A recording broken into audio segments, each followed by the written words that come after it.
台南社区大学艋舺图文班的师生，做伙用画笔创作，将信义街的传奇故事甲人文风景，用画图加上文字的艋舺风格，介绍街区的各种故事，希望将老街区的美好推广给更多人知影。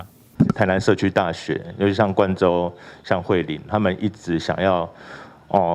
做一些对台南在地文化跟一些老街区的一个让所有人可以再重新认识的一个推动，所以然后我刚好在台南社大开了一个漫画图文笔记的这个班级，那所以我也配合他们的这一个想法呢，我就想说借用这样子，我们在我们的课程里面的最后大概利用3堂课的时候，每一次都来锁定一条台南我们比较不知道的一条老街区，我们来做一些漫画的一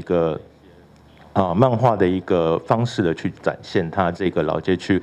协助策展的台南社区大学美学艺术经理人李慧玲表示，台南社区大学伫信义街城南二五蹲点遐尔久，才发现有遐尔侪的地方故事。这次透过艋舺图文班的师生做伙创作，将在地故事传播出去。我们其实走画会也画了很多台南市有趣的地方。那来到信义街，就是城南25这个空间的时候，我们才会觉得说，哇塞，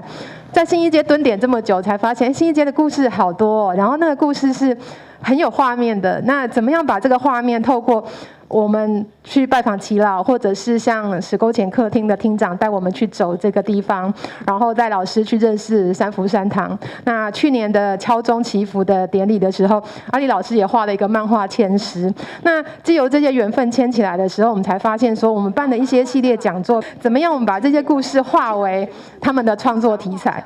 信义街漫画报报目前正伫咧信义街25号城南25空间展出当中。现在来到这，会当看到台南社区大学艋舺图文班师生的创作，内容趣味佮具有知识性。展期只到8月18，台南社区大学欢迎大家来看展。